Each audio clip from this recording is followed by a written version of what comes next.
Assalamualaikum warahmatullahi wabarakatuh. Berjumpa lagi di channel kelasku online, belajar menyenangkan kapan saja dan di mana saja. Baik teman-teman, kita akan melanjutkan kajian tafsir buku 4, yaitu tentang pedoman kegiatan pengembangan keprofesian berkelanjutan dan angka kreditnya.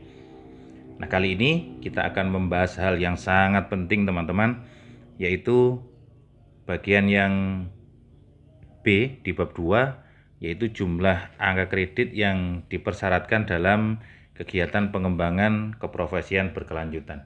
Artinya apa? Karena ini adalah sebagai syarat, maka wajib dipenuhi bagi siapa saja yang ingin naik pangkat. Artinya syarat wajib inilah yang harus dipenuhi agar teman-teman lolos dalam penilaian angka kredit. Tanpa adanya syarat wajib ini, berapapun angka kumulatif teman-teman, maka teman-teman tidak akan bisa naik pangkat. Sehingga hal ini yang menjadi kendala bagi teman-teman yang sudah memiliki pangkat yang tinggi, misalnya ada di 4B atau 4C, atau bahkan 4A ke 4B, 4B ke 4C, ini akan sangat kesulitan ketika memenuhi unsur wajibnya. Sebagai informasi teman-teman, semakin tinggi kenaikan pangkatnya, maka unsur wajibnya juga akan semakin banyak.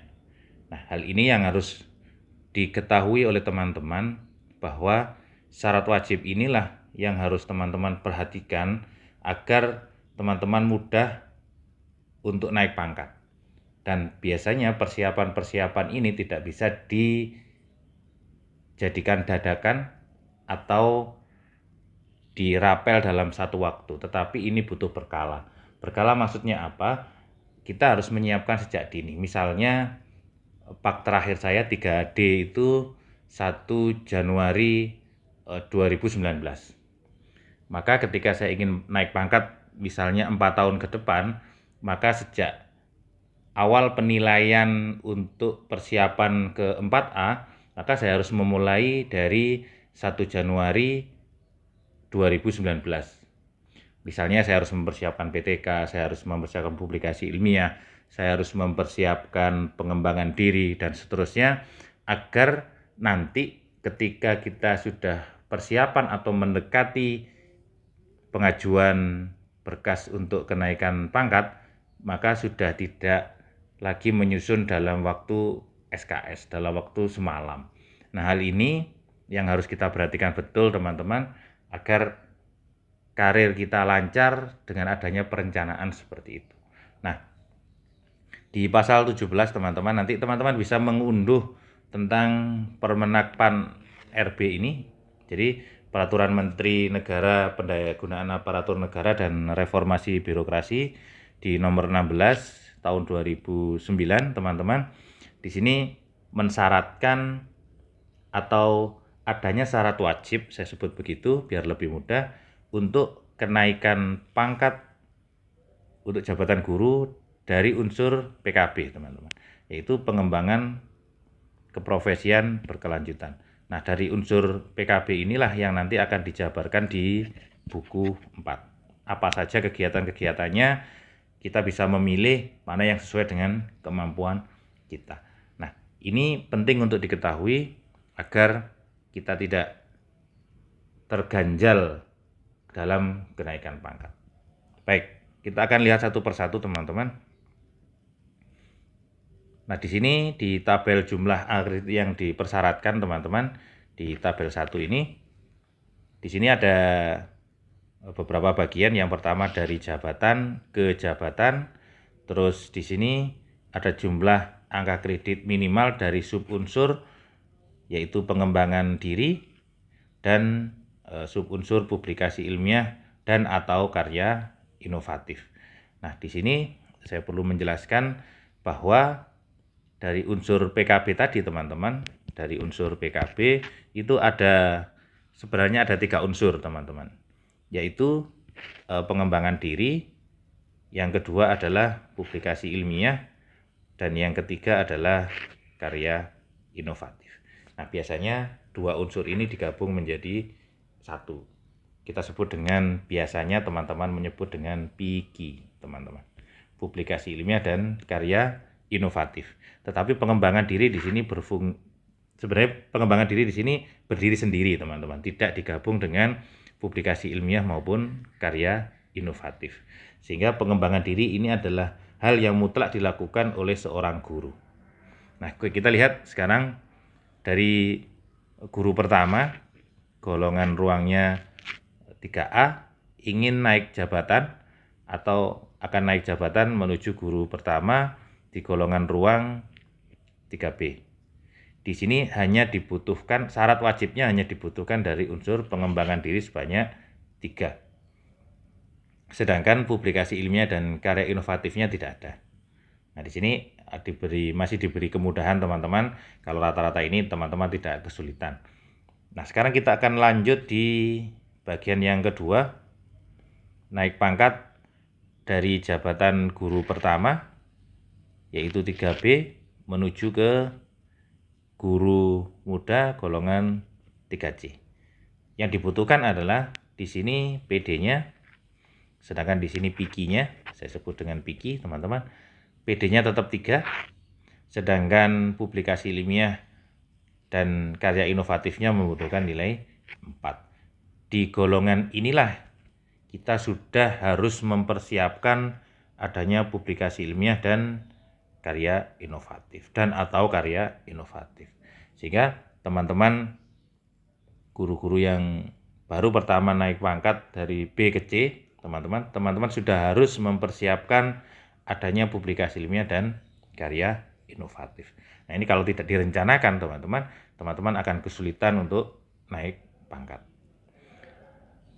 Yang selanjutnya, golongan guru muda dari 3C menuju ke 3D di guru muda dibutuhkan angka kredit PD-nya masih 3, teman-teman, masih tetap 3, sedangkan PIKI-nya naik 2 nilainya, yaitu menjadi 6. Nah, ini sudah lebih tinggi lagi. Yang selanjutnya yaitu guru muda golongan 3D ingin naik ke 4A, guru madya. Ini yang nanti akan saya lakukan insya Allah di 2021. Di sini PD-nya membutuhkan 4, sedangkan PIKI-nya membutuhkan 8, lebih banyak lagi. Jadi di sini nanti akan saya naik pangkat ini, teman-teman. Jadi lebih banyak lagi unsur publikasi ilmiah dan karya inovatif. Nah, nanti kita akan bahas lebih khusus PIKI ini variasinya apa saja, PD juga variasinya apa saja, dijelaskan di dalam buku 4. Di golongan guru madya di 4A menuju ke 4B, teman-teman, di guru madya juga membutuhkan 4 pengembangan diri dan 12, teman-teman, dari unsur PIKI-nya. Jadi PD-nya 4 dan PIKI-nya 12. Sedangkan berikutnya guru madya dari golongan 4B ke 4C membutuhkan 4 di PD pengembangan dirinya, sedangkan di publikasi ilmiah dan karya inovatifnya membutuhkan 12. Jadi antara ini masih sama, teman-teman. Tapi nanti ada hal yang membedakan. Selanjutnya ada. Terus yang selanjutnya kita akan lihat di sini guru madya golongan 4C ke guru utama. Di sini ada bintangnya, nanti dijelaskan di bawah. Golongan 4D, teman-teman. Pengembangan diri dari sub-unsur pengembangan diri 5, sedangkan dari unsur PIKI-nya ada 14, teman-teman. Jadi semakin tinggi kenaikan pangkat kita, maka persyaratannya semakin banyak, dalam tanda kutip akan semakin sulit, teman-teman, dan membutuhkan waktu yang lebih panjang lagi. Yang terakhir, teman-teman, dari guru utama golongan 3D menjadi guru utama golongan 4E. Jadi ini bagian yang terakhir, teman-teman. 4E membutuhkan 5 dari pengembangan diri dan 20, teman-teman, dari publikasi ilmiah dan karya inovatif. Nah, ini penting diketahui oleh teman-teman. Teman-teman mau naik pangkat dari apa ke apa, sehingga teman-teman bisa menyusun strategi Nanti teman-teman bisa melihat video saya 2,5 tahun naik pangkat. Di situ sudah saya jelaskan secara rinci bagaimana strategi untuk naik pangkat secara cepat. Jadi kita menyusun strategi itu penting, teman-teman. Pengalaman ketika saya mengajukan dari 3A ke 3B, teman-teman. Saya punya 13 artikel dimuat di majalah provinsi, saya punya 1 PTK, semuanya tidak dinilai. Kenapa? Bukan berarti tidak dinilai itu tidak memenuhi syarat, tetapi karena belum membutuhkan, teman-teman. Karena dari 3A ke 3B hanya butuh pengembangan diri saja, publikasi ilmiah tidak perlu.